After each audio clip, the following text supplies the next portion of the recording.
नमस्कार, आप देख रहे हैं राज्यसभा समाचार। मैं हूं दीपक डोभाल। शुरुआत हेडलाइंस के साथ। सभापति बनने के बाद राज्यसभा में एम वेंकैया नायडू ने पहली बार प्रश्नकाल स्थगित कर एनआरसी के मुद्दे पर चर्चा की दी अनुमति। सत्ता पक्ष और विपक्षी दलों के बीच सहमति के बाद लिया सभापति ने फैसला।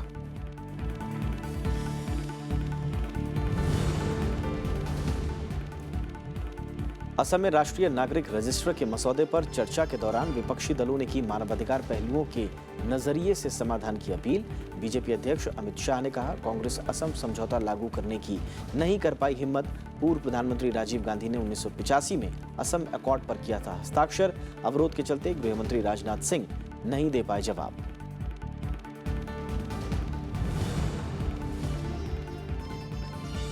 पुराना जयपुर यूनेस्को की विश्व धरोहर सूची के लिए प्रस्तावित। राज्यसभा में लिखित जवाब के तौर पर महेश शर्मा ने दी जानकारी। कहा, मान्यता मिलने से घरेलू और अंतर्राष्ट्रीय पर्यटन को मिलेगा बढ़ावा।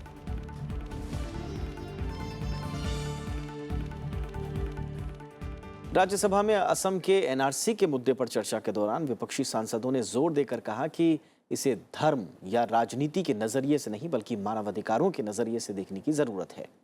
बीजेपी सांसद अमित शाह ने दावा किया कि 1985 में असम अकॉर्ड पर हस्ताक्षर करने के बावजूद कांग्रेस के पास एनआरसी को लागू करने की हिम्मत नहीं थी।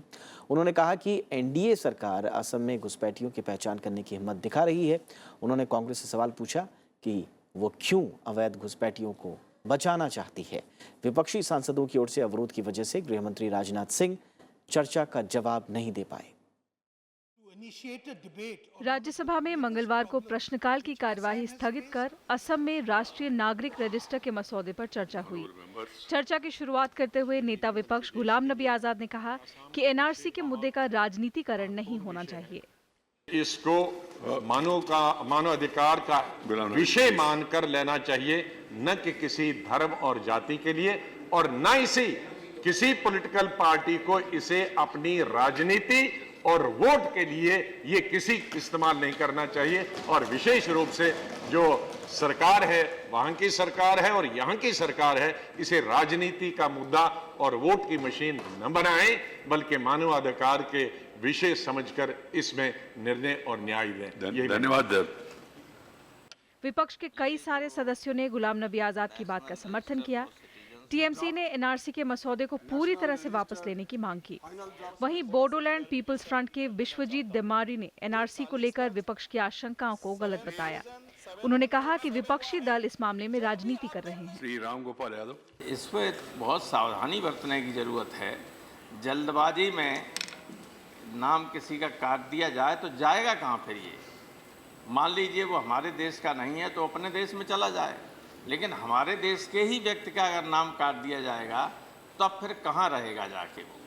পরিশেষে আমি এটাই বলতে চাই যে রাষ্ট্রসংঘের মানবাধিকার সংক্রান্ত যে কনভেনশন যেখানে ভারতবর্ষ স্বাক্ষর করেছে সেটাকে পর্যন্ত উল্লঙ্ঘন করা হয়েছে।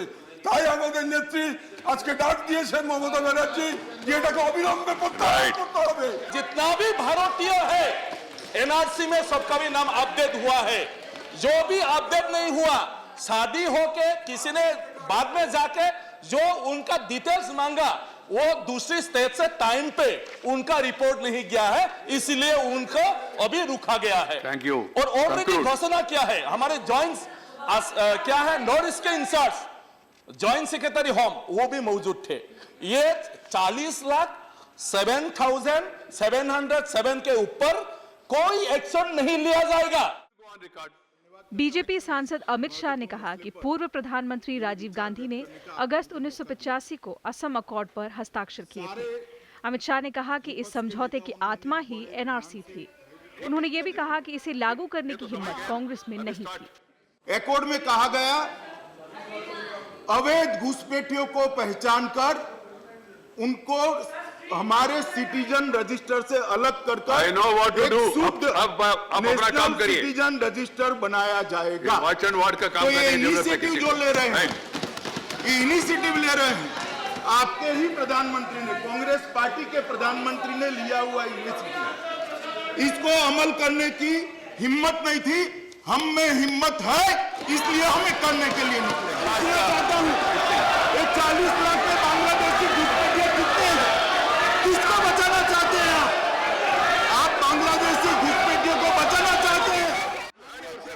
अमित शाह के भाषण के दौरान सदन में विपक्षी दलों ने नारेबाजी शुरू कर दी।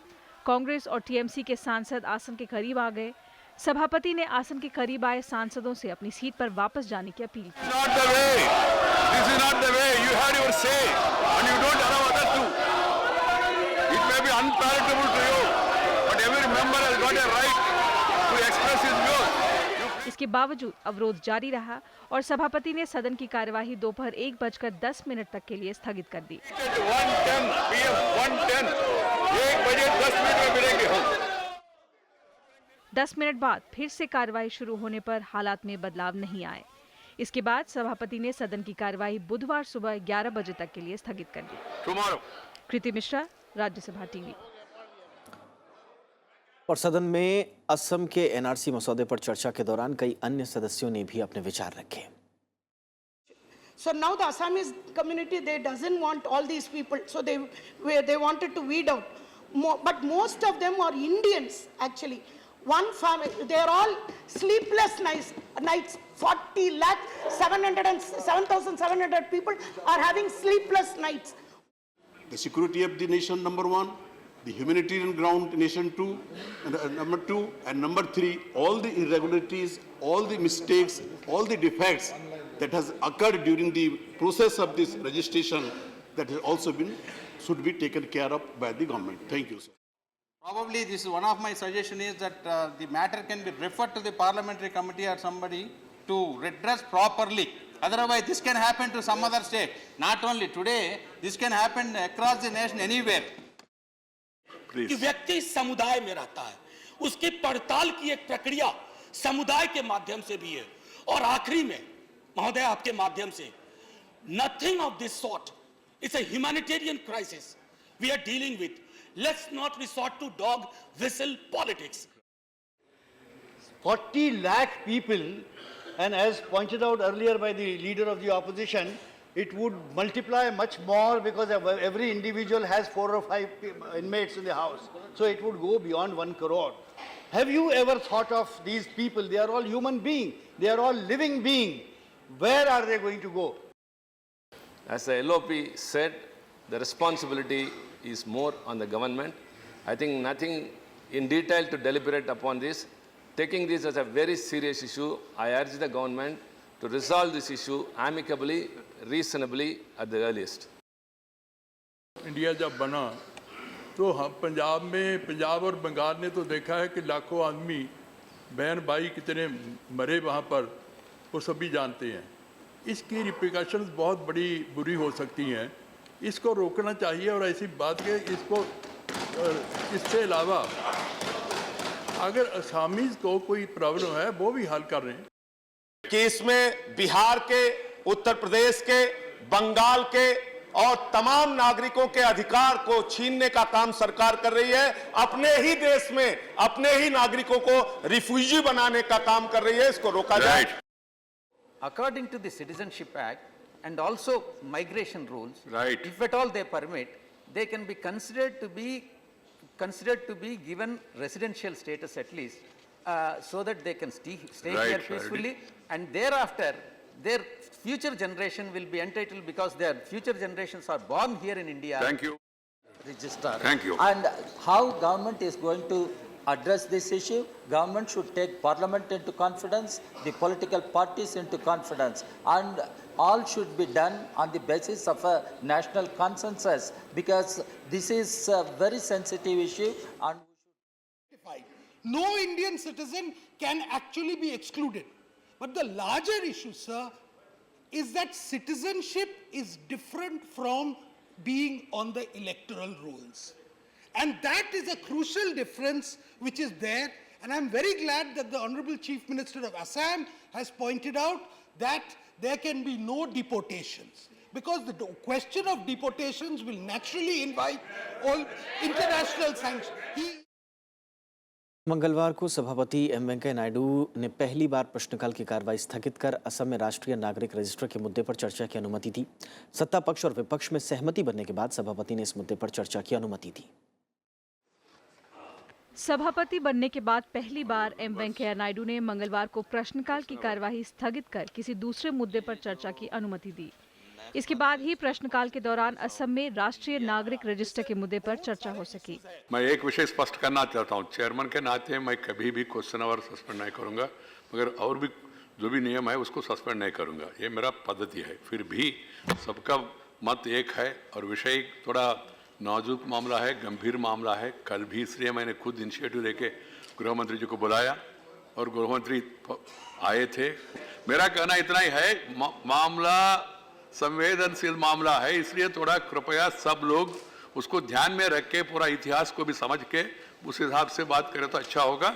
आई have decided in my own description to allow discussion on this. सभापति की अनुमति से पहले नेता विपक्ष गुलाम नबी आजाद ने विपक्ष की ओर से प्रश्नकाल के दौरान इस मसले पर चर्चा की मांग की। संसदीय कार्य राज्य मंत्री विजय गोयल ने भी कहा कि सरकार को इस मसले पर चर्चा को लेकर कोई ऐतराज नहीं है। कोई आपत्ति नहीं है।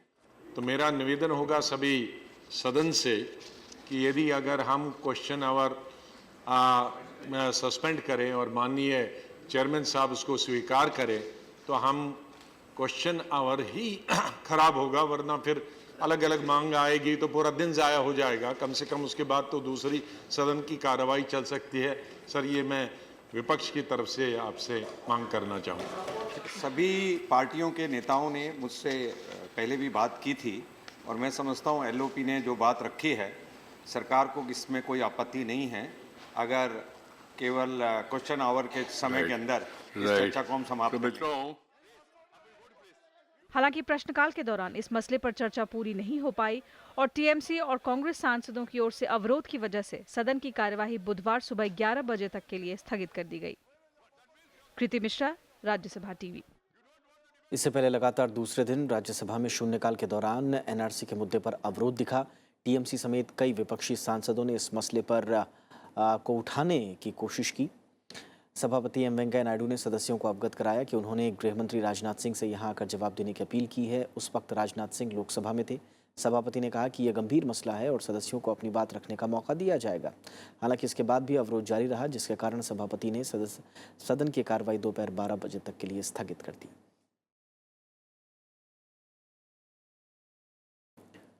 केंद्र सरकार ने कहा है कि राजस्थान की राजधानी जयपुर को यूनेस्को की विश्व विरासत सूची में शामिल कराने का प्रस्ताव है। केंद्रीय संस्कृति मंत्री महेश शर्मा ने लिखित जवाब के तौर पर राज्यसभा में ये जानकारी दी। उन्होंने बताया कि यूनेस्को के दिशा निर्देशों के मुताबिक हर साल किसी एक जगह को ही विश्व विरासत सूची में शामिल करने का प्रस्ताव भेजा जा सकता है। उन्होंने बताया कि विश्व विरासत की मान्यता मिलना गर्व का विषय है। इससे घरेलू और अंतर्राष्ट्रीय पर्यटन को बढ़ावा मिलता है, जिससे स्थानीय अर्थव्यवस्था को गति मिलती है और रोजगार में बढ़ोतरी होती है। इससे विश्व स्तर पर बुनियादी ढांचे का निर्माण और स्थानीय हस्तशिल्प, हथकरघा सामानों की बिक्री बढ़ती है। इससे देश के साथ ही निर्धारित साइट की प्रतिष्ठा भी बढ़ती है। देश में फिलहाल 37 स्थान विश्व विरासत सूची में शामिल हैं। तो ये थे राज्यसभा समाचार। नमस्कार।